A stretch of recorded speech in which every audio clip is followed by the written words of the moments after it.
RTV9 Telugu news కి స్వాగతం. ముందుగా ముఖ్యాంశాలు.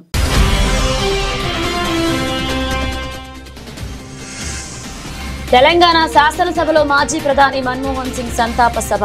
మన్మోహన్ సింగ్ కి భారతరత్న ప్రదానం చేయాలని తీర్మానం చేస్తున్న సీఎం రేవంత్.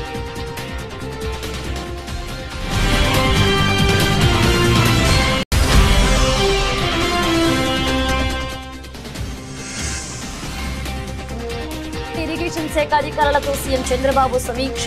100% కరువు రహిత రాష్ట్రంగా మార్చేందుకు భారీ ప్రణాళికలు.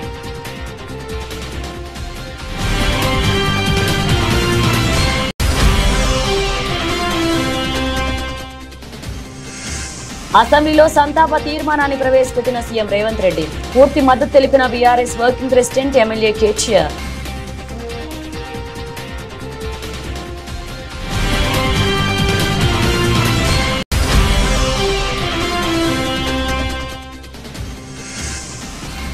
తూర్పుగోదావరి జిల్లా కోరుకొండలో రేవ్ పార్టీపై పోలీసుల తనిఖీలు.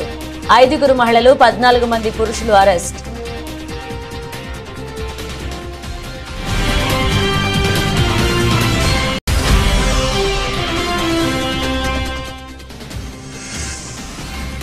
నూతన సంవత్సర వేడుకలను శాంతియుతంగా సంతోషాల నడుమ జరుపుకోవాలి. జిల్లా ప్రజలకు సూచించిన ఎస్పీ జానకి షర్మిల.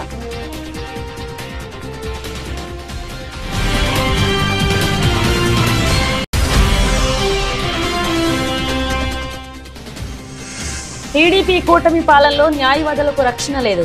ఆవేదన వ్యక్తం చేస్తున్న వైఎస్ఆర్సీపీ లీగల్ సెల్ అధ్యక్షుడు మనోహర్ రెడ్డి.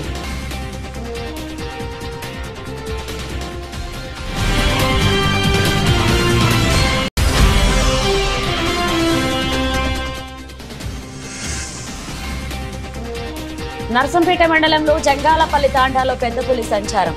గ్రామస్తులకు హెచ్చరికలు జారీ చేసిన సీఐ రమణమూర్తి.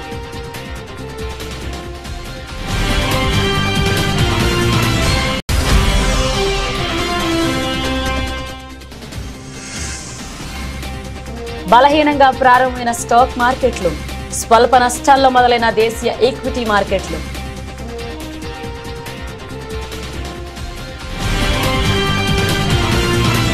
తెలంగాణ శాసనసభ సోమవారం ప్రత్యేకంగా సమావేశమైంది. ఈ నెల 26న కన్నుమూసిన మాజీ ప్రధాని మన్మోహన్ సింగ్ కు సభా సంతాపం తెలిపింది. సభ ప్రారంభం కాగానే సీఎం రేవంత్ రెడ్డి సంతాప తీర్మానం ప్రవేశపెట్టారు. ఈ సందర్భంగా దేశానికి మన్మోహన్ సింగ్ చేసిన సేవలను గుర్తు చేసుకున్నారు. ఆర్థిక సంస్కరణల రూపశిల్పి మన్మోహన్ సింగ్ అని కొనియాడారు. దేశానికి ఆయన విశిష్ట సేవలు అందించారన్నారు. ఆయనకు భారతరత్న ఇచ్చి గౌరవించాలని అన్నారు రేవంత్. శోకార్తులైన వారి కుటుంబ సభ్యులకు ప్రగాఢ సానుభూతి తెలియజేస్తుంది. అంతర్జాతీయ ప్రఖ్యాతి పొందిన ఆర్థికవేత్త డాక్టర్ మన్మోహన్ సింగ్ గారు భారతదేశానికి తన విశిష్టమైన సేవలను అందించారు. కేంద్ర ప్రభుత్వ ప్రధాన ఆర్థిక సలహాదారుగా, భారత రిజర్వ్ బ్యాంక్ గవర్నర్గా, ప్రణాళికా సంఘం డెప్యూటీ చైర్పర్సన్గా, కేంద్ర ఆర్థిక మంత్రిగా, భారత ప్రధానమంత్రిగా ఆయన వివిధ హోదాలలో తన సేవలను ఈ దేశానికి అందించారు. డాక్టర్ మన్మోహన్ సింగ్ గారు మన దేశంలో ఆర్థిక సంస్కరణలను రూపశిల్పి. 1991 మరియు 96 మధ్య కేంద్ర ఆర్థిక మంత్రిగా ఉన్నప్పుడు భారత ఆర్థిక వ్యవస్థను సరళీకరించి ఆర్థిక స్థితిగతుల దిశను మార్చే నిర్మాణాత్మక సంస్కరణలను అమలు చేయడంలో కీలక పాత్ర పోషించారు.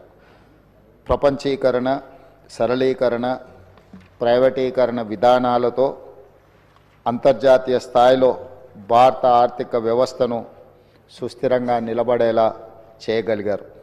2004 మరియు 2014 మధ్య భారత ప్రధానమంత్రిగా ఉన్న మన్మోహన్ సింగ్ గారు తన పదవీ కాలంలో ఎన్నో చారిత్రాత్మకమైన సామాజిక కార్యక్రమాలకు శ్రీకారం చుట్టారు. కూలీలకు ఉపాధి కల్పించే మహాత్మా గాంధీ జాతీయ గ్రామీణ ఉపాధి హామీ చట్టం, పరిపాలనలో పారదర్శకతను చాటి చెప్పే సమాచార హక్కు చట్టం, ప్రజారోగ్యానికి ప్రాధాన్యం ఇచ్చిన జాతీయ గ్రామీణ ఆరోగ్య మిషన్ ప్రారంభించారు. అందరికీ ఆధార్ కార్డు లాంటి సామాజిక విప్లవాత్మక కార్యక్రమాలను ఆయన హయాంలోనే మొదలయ్యాయి. 4 కోట్ల తెలంగాణ రాష్ట్ర ప్రజలు డాక్టర్ మన్మోహన్ సింగ్ గారికి ఎంతో రుణపడి ఉన్నారు. ఆయన ప్రధానమంత్రిగా ఉన్నప్పుడే తెలంగాణ రాష్ట్ర ఏర్పాటుకు మార్గం సుగమమైంది. 2014లో ఆంధ్రప్రదేశ్ రాష్ట్ర పునర్వ్యవస్థీకరణ చట్టాన్ని పార్లమెంట్ ఆమోదించింది. ఎన్నో ఏండ్ల పోరాటం ఫలించి తెలంగాణ రాష్ట్రం ఏర్పడింది. మన్మోహన్ సింగ్ గారు మన దేశానికి ముఖ్యంగా తెలంగాణకు చేసిన సేవలకు ఈ సభ అపారమైన కృతజ్ఞతలను తెలియజేస్తుంది. రాష్ట్రంలో ప్రతి ఎకరాకు నీళ్లు ఇచ్చి రాష్ట్రాన్ని 100% కరువు రహిత రాష్ట్రంగా మార్చేందుకు ముఖ్యమంత్రి చంద్రబాబు భారీ ప్రణాళికలను అమలు చేయబోతున్నారు. ఒకవైపు పోలవరం పూర్తి చేయడం ద్వారా 8 ఉమ్మడి జిల్లాలకు మేలు జరుగుతుంది. పోలవరంతో ఉత్తరాంధ్రలోని 3 ఉమ్మడి జిల్లాలతో పాటు ఉభయ గోదావరి జిల్లాలు కృష్ణా, గుంటూరు, ప్రకాశం జిల్లాలకు పోలవరంతో లబ్ధి చేకూరుతుంది. అయితే గోదావరి నదిలో వరదల సమయంలో సరాసరి ఏటా 2 నుంచి 3 టీఎంసీల నీరు వృధాగా సముద్రంలో కలుస్తుంది. ఈ నీటి నుంచి 280 టీఎంసీలను వరదల సమయంలో తీసుకోవడం ద్వారా కృష్ణా డెల్టాకు, రాయలసీమలోని 4 ఉమ్మడి జిల్లాల సహా ప్రకాశం, నెల్లూరు జిల్లాలకు లబ్ధి చేకూర్చేందుకు సీఎం చంద్రబాబు కార్యాచరణ అమలు చేయబోతున్నారు. రాష్ట్రాన్ని కరువు రహితంగా మార్చేందుకు గోదావరి నీటిని బనకచర్లకు తరలించడమే మార్గమని ముఖ్యమంత్రి చంద్రబాబు భావిస్తున్నారు. అందులో భాగంగానే గోదావరి వరద జలాలను తరలించడం ద్వారా రాష్ట్రానికి జలహారం కింద అన్ని ప్రాంతాల నీటి అవసరాలు తీర్చనున్నారు. అటు పోలవరం, ఇటు ఈ కొత్త ప్రాజెక్టు ద్వారా రాష్ట్రంలోని ప్రతి ఎకరానికి నీళ్లిచ్చే అవకాశం ఏర్పడుతుంది. ప్రభుత్వం ఏర్పడ్డాక 6 నెలలుగా దీనిపై విస్తృత కసరత్తు చేస్తున్న ప్రభుత్వం ప్రాజెక్టును కార్యరూపం ఇచ్చే విషయంలో కీలక అడుగులు వేస్తుంది. ఉండవల్లిలోని తన నివాసంలో ముఖ్యమంత్రి చంద్రబాబు ఈ ప్రాజెక్టుపై ఈ రోజు ఇరిగేషన్ శాఖ అధికారులతో సమీక్ష నిర్వహించారు. ఈ భారీ ప్రాజెక్టు ద్వారా విస్తృత స్థాయిలో రాష్ట్ర రైతాంగానికి, ప్రజలకు, పరిశ్రమలకు మేలు జరగబోతుంది.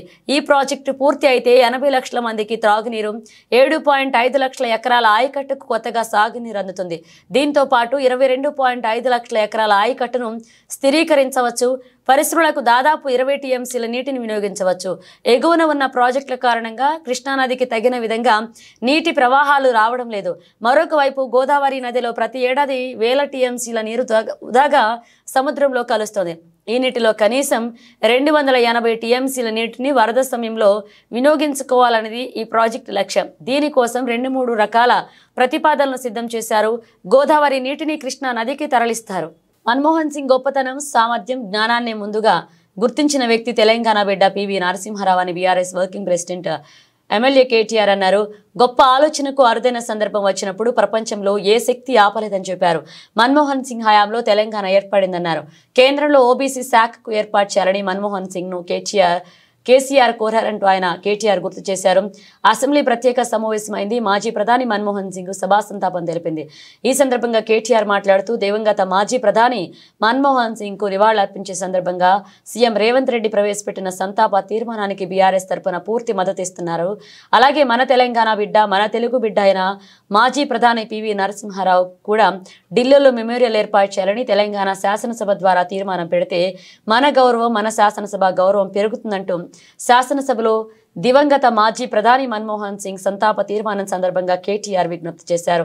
అధ్యక్ష, గౌరవనీయులు పెద్దలు, దివంగత ప్రధానమంత్రి మాన్యులు డాక్టర్ మన్మోహన్ సింగ్ గారికి నివాళులర్పించే ఈ సందర్భంగా ముందుగా ముఖ్యమంత్రి గారు ప్రవేశపెట్టిన సంతాప తీర్మానానికి పూర్తిగా మా పార్టీ తరపున మద్దతు తెలియజేస్తూ డాక్టర్ మన్మోహన్ సింగ్ గారికి భారతరత్న ఇవ్వాలి అని ఏదైతే వారు ప్రతిపాదన పెట్టారో దానికి కూడా సంపూర్ణంగా మా మద్దతు ప్రకటిస్తూ తప్పకుండా ఈ భారతరత్న అనే పురస్కారానికి, గౌరవానికి వారు ఖచ్చితంగా అర్హులనే మాటను కూడా మా పార్టీ కూడా సమర్థిస్తూ వారి ప్రతిపాదనను పూర్తి స్థాయిలో ఏకీభావం తెలియజేస్తా ఉన్నాం. అధ్యక్ష, ఇవాళ మన్మోహన్ సింగ్ గారి గురించి మాట్లాడుకునేటప్పుడు తప్పకుండా మన తెలుగు బిడ్డ, మన తెలంగాణ బిడ్డ పివి గురించి కూడా మనం గుర్తు చేసుకోవాలి. అధ్యక్ష, మేము మొన్న మా పార్టీ అధ్యక్షులు పెద్దలు కేసీఆర్ గారి ఆదేశం మేరకు పార్టీ వర్కింగ్ ప్రెసిడెంట్గా నేను, నాతో పాటు మా గౌరవ రాజ్యసభ సభ్యులు అందరం కూడా వారి ఇంటికి పోయాం, నివాళులు అర్పించాం. తెల్లారి అంత్యక్రియల్లో మేము కూడా పాల్గొన్నాం. అధ్యక్ష, మొత్తం అంత్యక్రియలు ముగిసిన తర్వాతనే వారి కుటుంబాన్ని కలిసి పరామర్శించి మా తరపున కూడా సానుభూతిని చెప్పి వచ్చినాం. అధ్యక్ష, కానీ అక్కడ పోయినప్పుడు ఒక మాట మాత్రం కొంత బాధ అనిపించింది. అధ్యక్ష, మన్మోహన్ సింగ్ గారికి మొన్న జరిగిన వారికి గౌరవప్రదమైన వీడ్కోలు ఢిల్లీలో మన తెలంగాణ బిడ్డ పివి గారికి దక్కలేదు అనే బాధ మాత్రం కొంత అనిపించింది. అధ్యక్ష, దయచేసి నేను ముఖ్యమంత్రి గారిని కోరుతా ఉన్నా, ఇది తెలంగాణ శాసనసభ. ఇప్పుడు మీరు అన్నారు తీర్మానం భారతరత్న అన్నారు, సంతోషం. అదే మాదిరిగా విగ్రహం పెడదామన్నారు, తప్పకుండా ప్రభుత్వం ఎక్కడ వారు నిర్ణయిస్తే అక్కడ మేమందరం కూడా వస్తాం అధ్యక్ష, తప్పకుండా అట్లాంటి కార్యక్రమాల్లో కలిసి పాల్గొంటాం. కానీ పివి నరసింహారావు గారికి కూడా ఢిల్లీలో ఒక మెమోరియల్ ఏర్పాటు చేయాలని చెప్పి శాసనసభ తీర్మానిస్తే మన తెలంగాణ బిడ్డ, మన తెలుగు బిడ్డ, మనవాడు పివి గారికి కూడా సముచితమైన గౌరవం కేంద్ర ప్రభుత్వం ఇవ్వాలి అనే ఒక ప్రతిపాదన కూడా మన శాసనసభ నుండి పోతే బాగుంటుంది. ఎందుకంటే ఢిల్లీలో అందరూ ప్రధానమంత్రులకు మెమోరియల్ ఉంది అధ్యక్ష, కానీ ఒక్క పివి గారికి లేదు. అదొక రకంగా మనకు అవమానం, మనకు తీరని లోటు. కాబట్టి ఈ తీర్మానంతో పాటు దాన్ని కూడా జతపరిచి పంపించినట్టయితే తప్పకుండా వారిని కూడా, ఎందుకంటే మన్మోహన్ గారిని రాజకీయాల్లోకి తెచ్చిందే పివి గారు, అట్లాంటి పివి గారికి కూడా ఒక మెమోరియల్ ఏర్పాటు చేయాలని శాసనసభ ఏకగ్రీవ తీర్మానం చేస్తే మన గౌరవం కూడా పెరుగుతుంది, మన సభ గౌరవం కూడా పెరుగుతుంది అనే మాట కూడా తెలియజేస్తూ ముఖ్యమంత్రి గారు పెట్టిన సంతాప తీర్మానానికి సంపూర్ణమైన మద్దతును, ఆ కుటుంబానికి మా ప్రగాఢమైన సానుభూతిని కూడా తెలియజేస్తాం. నూతన సంవత్సర వేడుకలను శాంతియుతంగా సంతోషాల నడుమ జరుపుకోవాలని జిల్లా ఎస్పీ జానకి షర్మిల అన్నారు. నిర్మల్ జిల్లా కేంద్రంలోని ఎస్పీ కార్యాలయంలో మాట్లాడుతూ డిసెంబర్ 31వ తేదీ దృష్ట్యా జిల్లాల్లో పటిష్ట బందోబస్తు ఏర్పాటు చేశామన్నారు. ముఖ్యంగా నిర్మల్, ఖానాపూర్, బాయంసా, ముతోల్తో పాటు కీలకమైన గ్రామీణ ప్రాంతాల్లో స్పెషల్ పార్టీలు ఏర్పాటు చేసినట్లుగా పేర్కొన్నారు. యువత గంజాయి తదితర మత్తు పదార్థాలు ఉపయోగిస్తే కఠిన చర్యలు తీసుకుంటామని హెచ్చరించారు. సంవత్సరం సందర్భంగా నిర్మల్లో పటిష్టమైన బందోబస్తు చేపట్టడం జరిగింది. నిర్మల్ పట్టణం, బైన్సా, ఖానాపూర్ ఈ 3 ఏరియాస్లో, ఇంకా ముదోల్ ఈ టౌన్స్ అండ్ విలేజెస్ లో కూడా ఎక్కడైనా కూడా నిబంధనలు అతిక్రమించకుండా న్యూ ఇయర్ సంతోషంగా జరుపుకోండి. తర్వాత ఈ బాణ సంచాలు కాల్చడము, తర్వాత రోడ్ల మీద బైకులు పార్కింగ్ చేసి విన్యాసాలు చేయడము, తర్వాత హై సౌండ్ తోటి పక్క వాళ్ళకి ఇబ్బంది కలిగించడం, ఇట్లాంటివి చేయకుండా ఎవరికి ఇబ్బంది లేకుండా మీరందరూ కూడా ప్రశాంతంగా న్యూ ఇయర్ జరుపుకోవాలని కోరుకుంటున్నా. ఏ రకమైన నిబంధనలు ఏ రకమైన అతిక్రమించినా కూడా పోలీసులు చర్యలు తీసుకోవడం జరుగుతుంది. ఎందుకంటే టోటల్ బందోబస్తు చేపట్టాము. ప్రతి దగ్గర కూడా స్పెషల్ పార్టీస్, తర్వాత ఈ క్యూఆర్టీలు కూడా అరేంజ్ చేయడం జరిగింది. అన్ని చోట్ల కూడా కఠినమైన చర్యలు తీసుకోవడం జరుగుతుంది. సో ఈ న్యూ ఇయర్ లో మీ అందరికీ చెప్పేది ఏంటంటే నిబంధనలు పాటిస్తూ సంతోషంగా జరుపుకోండి నిర్మల్ ప్రజలకు అందరికీ. Thank you. ప్రశాంతంగా ఉన్న మచిలీపట్నంలో 2 రోజుల క్రితం మైనర్ బాలికపై గ్యాంగ్ రేప్ జరగడంపై మంత్రి కొల్లు రవీంద్ర విచారం వ్యక్తం చేశారు. ఇటువంటి ఘటనలు పునరావృతం కాకుండా నగరంలో నిఘా వ్యవస్థను పటిష్టం చేస్తామన్నారు. మహిళలు, బాలికలపై దాడులు, అత్యాచారాలకు పాల్పడే వారిని ఉపేక్షించమన్నారు. ఈ కేసులో 4 నిందితులను ఇప్పటికే పోలీసులు అరెస్ట్ చేశారన్నారు. నిందితులకు కఠినంగా శిక్ష పడేలా చూస్తామన్నారు. మచిలీపట్నం కాసానిగూడెంలో నిన్న సాయంత్రం ఒక దురదృష్టకరమైనటువంటి సంఘటన జరిగింది. మరి స్థానికంగా అక్కడ వాచ్మెన్గా పనిచేస్తున్నటువంటి వ్యక్తి కుమార్తె తన తండ్రి దగ్గర నుంచి స్కూల్ నుంచి వచ్చిన తర్వాత తన తండ్రి దగ్గరికి వెళ్ళి తండ్రి దగ్గర నుంచి ఇంటికి వెళ్తున్నటువంటి సమయంలో మరి బలవంతంగా ఆ బిడ్డని 13 సంవత్సరాల 8th క్లాస్ చదువుకుంటున్నటువంటి ఆడబిడ్డని బలవంతంగా బండెక్కించుకుని నిర్మానుషమైనటువంటి ప్రాంతంలో, అక్కడ పంపుల చెరువు దగ్గరలో నిర్మానుషమైనటువంటి ప్రాంతంలో 4 వ్యక్తులు, మొహమ్మద్ తాలేహా సన్ ఆఫ్ గఫార్, సాదం బాల శంకర్ సాయి, తండ్రి పేరు లేట్ రవి, అలాగే Ramani Ashok son of Nagababu, Vemula Venkata Pavan son of Veeranjaneyudu. వీళ్ళంతా 19-20 సంవత్సరాల వయసుతో ఉన్నటువంటి మరి వాళ్ళు ఆ పాపని బలవంతంగా అక్కడి నుంచి తీసుకెళ్ళి పాడు చేయటం జరిగింది. నిజంగా ఇది చాలా దురదృష్టకరం. మరి అక్కడి నుంచి పాప భయపడి పారిపోయి రావడం, ఇంటికి వెళ్ళి తల్లికి చెప్పడం, వెంటనే వాళ్ళు పోలీసులు తెలియజేయటం, పోలీసులు వెంటనే అర్ధరాత్రి వాళ్ళందరినీ కూడా మరి ఎక్కడెక్కడున్నా కూడా అదుపులో తీసుకుని పూర్తి సమాచారంతో ఈరోజు మరి విలేకరుల ముందు కూడా పెట్టడం కూడా జరిగింది. రిమాండ్కి పంపించడం జరిగింది. ఇది చాలా దురదృష్టకరం. మరి ప్రశాంతంగా ఉండే మచిలీపట్నంలో ఇలాంటి సంఘటనలు మరి జరుగుతున్నాయంటే చాలా బాధ కలుగుతుంది.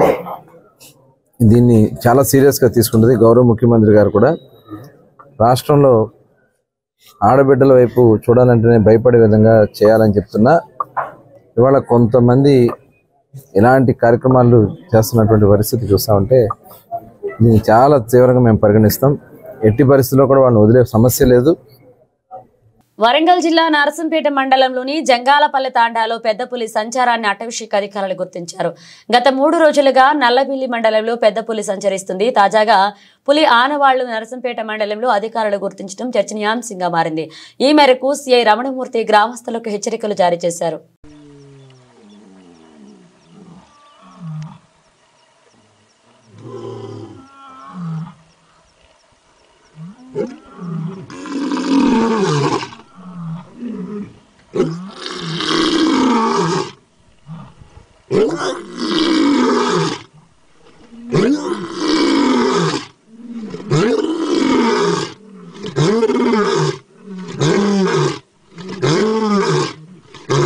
కాకినాడలో జనసేన పార్టీ ఎమ్మెల్యే ఓ దళిత ప్రొఫెసర్ను కొడితే కనీసం పవన్ కళ్యాణ్ స్పందించలేదు. కానీ ఇప్పుడు కడప జిల్లా గాలివీడు మండల పరిషత్ సమావేశంలో టీడీపీ వాళ్లు పథకం ప్రకారం చేస్తున్న గలాటాలో కింద పడిన ఎంపీడీఓను పరామర్శించేందుకు వచ్చారు అని రాజంపేట ఎంపీ పెద్ది మిథున్ రెడ్డి విమర్శించారు. మీ కాకినాడలో ఏం జరిగిందో మీకు తెలియదా, తెలియనట్లుగా నటిస్తున్నారా అని ప్రశ్నించారు. పవన్ కళ్యాణ్ గారు రాయచోటి నియోజకవర్గానికి వచ్చి ఎంపీడీఓ పైన దాడి జరిగిందని చెప్పి నానా రభస్ చేసి ప్రతి దాంట్లో కూడా కులం తీసుకొచ్చి ఒక ఎస్సీ ఆఫీసర్ పైన దాడి జరిగిందని చెప్పి ఆయన అక్కడ జరిగిన విషయాలు తెలియకనో లేకపోతే తెలిసినా కూడా తెలియని విధంగా ఆయన మాట్లాడటం జరిగింది. ఒక పథకం ప్రకారము ఒక మండల్ ప్రెసిడెంట్, మహిళైన మండల్ ప్రెసిడెంట్ వాళ్ళ అక్కడ సుదర్శన్ రెడ్డి గారు వాళ్ళ మీద ఒక పథకం ప్రకారం దాడి జరిగి తిరిగి వాళ్ళపైనే కేసులు పెట్టే పరిస్థితి అక్కడ ఉండే లోకల్ గా ఉండే వాళ్ళందరికీ కూడా తెలుసు.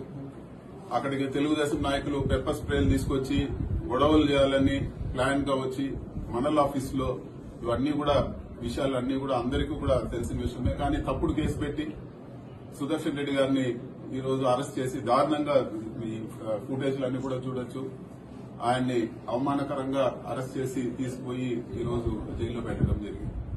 నేను ఒకటే అడుగుతాను, కాకినాడ పార్లమెంట్ లో పవన్ కళ్యాణ్ గారు సొంత కాకినాడ పార్లమెంట్ లో వాళ్ళ జనసేన ఎమ్మెల్యే పబ్లిక్ గా ఒక దళిత ప్రొఫెసర్ ని కొడితే ఎక్కడన్నా మీరు చర్యలు తీసుకున్నారా? స్టూడెంట్స్ అందరూ తిరగబడి పెద్ద ఇష్యూ అయితే కేవలం చిన్న మాట సారీ చెప్పినట్టు చెప్పించి ఆ ఇష్యూ క్లోజ్ చేశారు.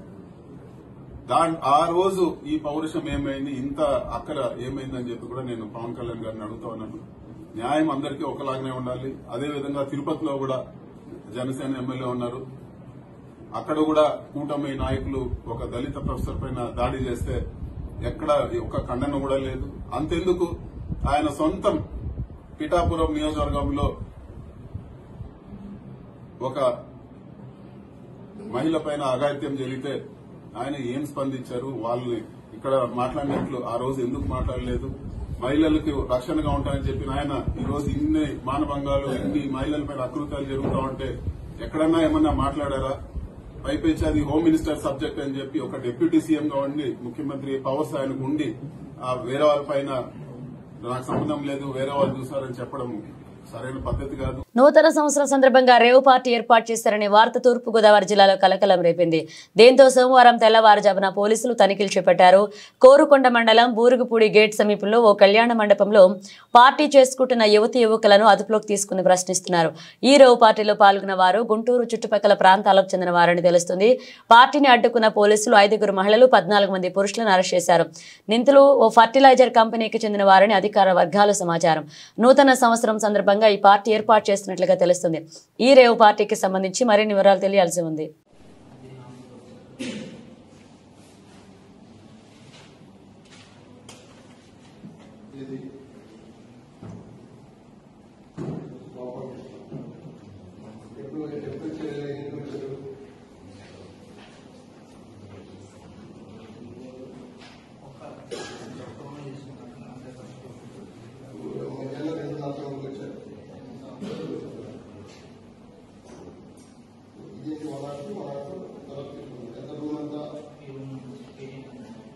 దీనికంతా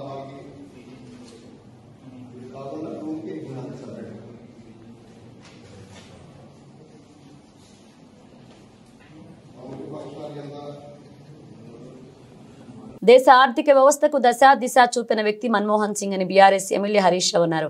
ఆయనపై పివి నరసింహారావు పెట్టుకున్న నమ్మకాన్ని ఒమ్ము చేయలేదన్నారు. లైసెన్స్ రాజ్, అలాగే పర్మిషన్ రాజ్, కోటా రాజ్ విధానాలకు మన్మోహన్ స్వస్తి పలికారన్నారు. అసెంబ్లీ ప్రత్యేకంగా సమావేశమైంది. మాజీ ప్రధాని మన్మోహన్ సింగ్ మృతికి సభ నివాళులర్పించింది. ఈ సందర్భంగా హరీష్ రావు మాట్లాడుతూ యూపీఏ హయాంలో ఎన్నో కుంభకోణాలు జరిగినట్లుగా వార్తలు వచ్చాయి. కానీ ప్రధానిగా ఉన్న మన్మోహన్ సింగ్ పై ఒక్క అవినీతి ఆరోపణ రాలేదని గుర్తు చేశారు. గాడి తప్పిన ఆర్థిక వ్యవస్థను బాగు చేసేందుకే పివి మన్మోహన్ సింగ్ ద్వయం కృషి చేశారంటూ వెల్లడించారు. 1996లో కాంగ్రెస్ ఓటమికి ఆర్థిక సంస్కరణలు కారణమంటూ ఓ కమిటీ నివేదిక ఇచ్చిందని, దానిని చూపిన మన్మోహన్ సింగ్ కంటతడి పెట్టారన్నారు. మన్మోహన్ భౌతికంగా లేకున్నా ఆయన చేసిన సేవలు ఎప్పటిగా నిలిచిపోయి ఉంటాయన్నారు హరీష్ రావు. గౌరవనీయులు మాజీ ప్రధానమంత్రి మన్మోహన్ సింగ్ గారికి సంతాపం తెలియజేసేందుకు సభానాయకులు రేవంత్ రెడ్డి గారు ప్రవేశపెట్టినటువంటి తీర్మానాన్ని బీఆర్ఎస్ పార్టీ పక్షాన సంపూర్ణంగా బలపరుస్తా ఉన్నాం. అధ్యక్ష, మరి లెజిస్లేటివ్ అఫైర్స్ మినిస్టర్ గారు కూడా ఇక్కడ ఉన్నారు. ఒక విషయం కూడా వారి దృష్టికి తెచ్చి నేను విషయంలోకి వెళ్తా. అధ్యక్ష, మన్మోహన్ సింగ్ గారు పెద్దల సభలో ఆయన 33 సంవత్సరాలు పెద్దల సభలో పనిచేశారు. ఈరోజు మన రాష్ట్రంలో కూడా పెద్దల సభలో వారికి నివాళులు అర్పించుంటే మరింత సముచితంగా ఉండేది. ఎమ్మెల్సీలు చాలామంది కూడా అడుగుతున్నారు, ఎందుకు మన్మోహన్ సింగ్ గారి సంతాప తీర్మానాన్ని శాసన మండలిలో పెట్టలేదు అనేటువంటి విషయాన్ని వాళ్ళు కూడా అడుగుతూ ఉన్నారు. మరి శాసనసభ పెట్టినప్పుడు శాసన మండలిలో కూడా పెట్టి వారికి నివాళులు అర్పించుంటే మరింత బాగుండేది. దాన్ని వారు గమనంలో తీసుకుంటారని చెప్పి భావిస్తున్నాను. రాష్ట్రంలో ఎన్నో ఘోరాలు జరుగుతుంటే పట్టించుకునే డిప్యూటీ సీఎం పవన్ కళ్యాణ్ దురుద్దేశంతోనే రాయలసీమలో యువతను రెచ్చగొట్టేందుకే గాలివీడు వచ్చారంటూ వైఎస్ఆర్సీపీ లీగల్ సెల్ అధ్యక్షుడు ఎం మనోహర్ రెడ్డి ఆక్షేపించారు. టీడీపీ కూటమి ప్రభుత్వంలో చివరకు న్యాయవాదులకు కూడా రక్షణ లేకుండా పోయిందన్నారు. అన్నమయ్య జిల్లా గాలివీడులో జరిగిన ఘటనపై సమగ్ర దర్యాప్తు చేయాలని డిమాండ్ చేశారు. రాష్ట్ర వ్యాప్తంగా వైఎస్ఆర్సీపీ ఇచ్చిన పిలుపు మేరకు కరెంటు ఛార్జీలు దాదాపు 15,000 కోట్ల పైన ప్రజలపైన భారం మోపారని, ఆ భారాన్ని తగ్గించాలని చెప్పి రాష్ట్ర వ్యాప్తంగా వైఎస్ఆర్సీపీ పిలుపునిచ్చిన సంగతి అందరికీ తెలిసిందే. ఈ సందర్భంగా రాయచోట్లో కూడా పెద్ద ఎత్తున నిరసన కార్యక్రమం జరిగింది. నిరసన కార్యక్రమంలో మాజీ జెడ్పీపీ, తర్వాత మాజీ ఎంపీపీ, అలాగే డైరెక్టర్ ఆఫ్ ప్రాసిక్యూషన్గా పనిచేసినటువంటి న్యాయవాది జల్లా సుదర్శన్ రెడ్డి కూడా ఇందులో యాక్టివ్గా పాల్గొనడం జరిగింది. రాయచోట్లో నిరసన కార్యక్రమం జరిగిన వెంటనే తన స్వగ్రామానికి వెళ్తూ గాలివీడు ఎంపీపీ ఆఫీస్ దగ్గరికి చేరుకోవడం జరిగింది. అయితే ఇది ముందే పసిగట్టినటువంటి తెలుగుదేశం పార్టీ శ్రేణులు, ఎందుకంటే రాష్ట్ర వ్యాప్తంగా ఒక దుష్ట సాంప్రదాయాన్ని నెలకొల్పిన విషయం గతంలో మనం చూసాం. ఈ రాష్ట్రంలో మున్సిపల్ కార్పొరేషన్స్లో కానీ, మున్సిపాలిటీల్లో కానీ, లేకపోతే సర్పంచులు కానీ, మండల పరిషత్తులు కానీ, జెడ్పీటీసీలు కానీ ఎక్కువ మంది, దాదాపు 90% మంది అధికార పార్టీకి చెందిన వారనే విషయం అందరికీ తెలుసు.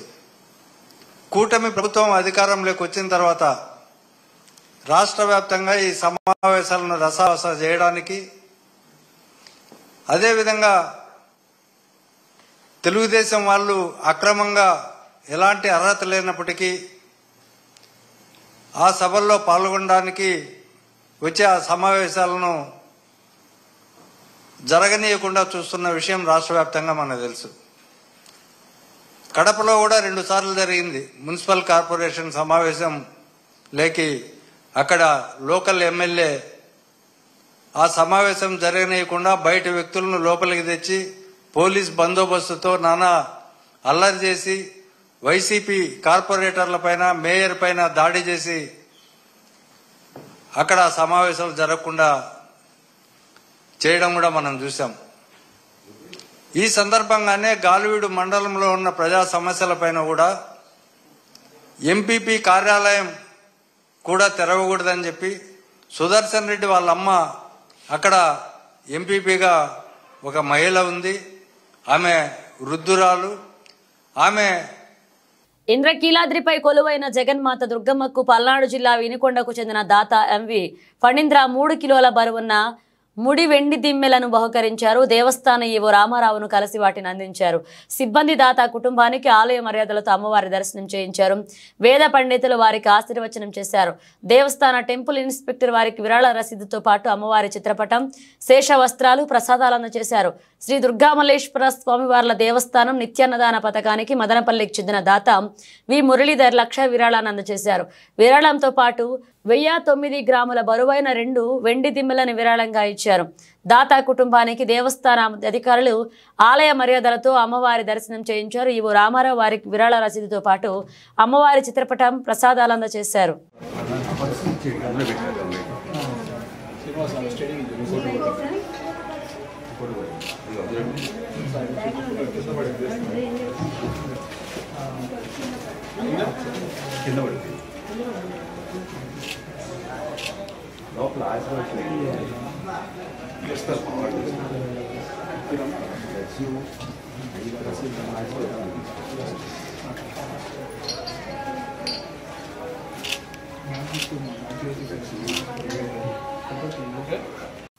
వారంలో మొదటి ట్రేడింగ్ రోజైన సోమవారం దేశీయ ఈక్విటీ మార్కెట్లు బలహీనంగా ఆరంభమయ్యాయి.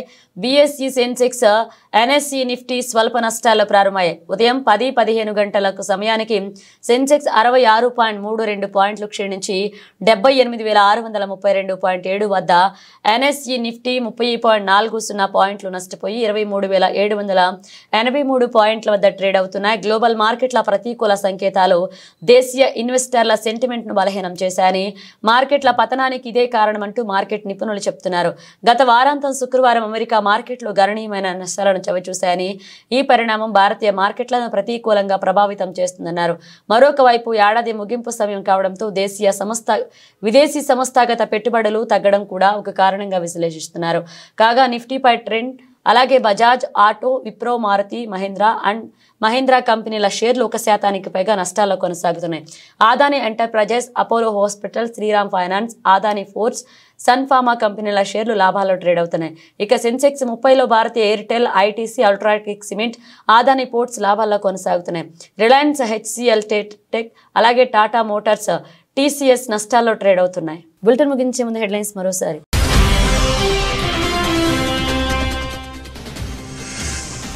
తెలంగాణ శాసనసభలో మాజీ ప్రధాని మన్మోహన్ సింగ్ సంతాప సభ.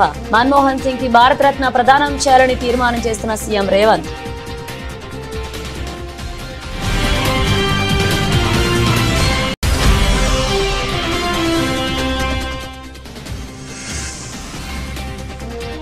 ఇరిగేషన్ శాఖ అధికారులతో సీఎం చంద్రబాబు సమీక్ష. 100% కరువు రహిత రాష్ట్రంగా మార్చేందుకు భారీ ప్రణాళికలు.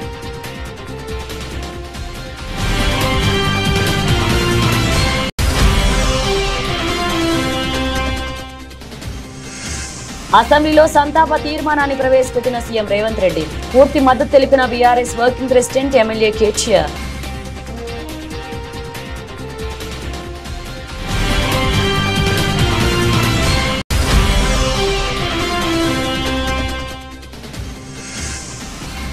తూర్పుగోదావరి జిల్లా కోరుకొండలో రేవ్ పార్టీపై పోలీసుల తనిఖీలు.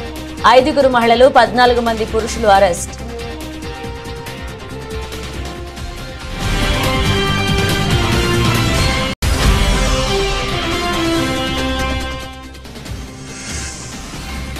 నూతన సంవత్సర వేడుకలను శాంతియుతంగా, సంతోషాల నడుమ జరుపుకోవాలి. జిల్లా ప్రజలకు సూచించిన ఎస్పీ జానకి షర్మిల.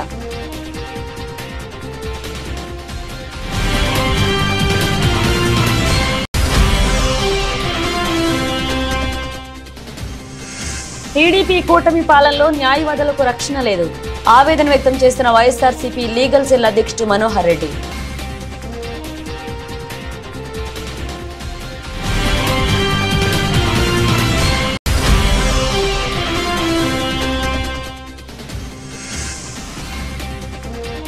నర్సంపేట మండలంలో జంగాలపల్లి తాండాలో పెద్ద పులి సంచారం. గ్రామస్తులకు హెచ్చరికలు జారీ చేసిన సీఐ రమణమూర్తి.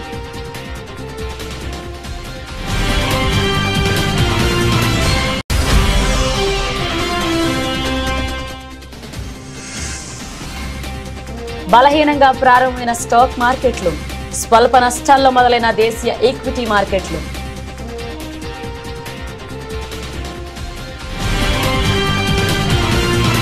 ఇవి బులెటిన్ అప్డేట్స్. మనం అప్డేట్స్తో మళ్ళీ కలుద్దాం.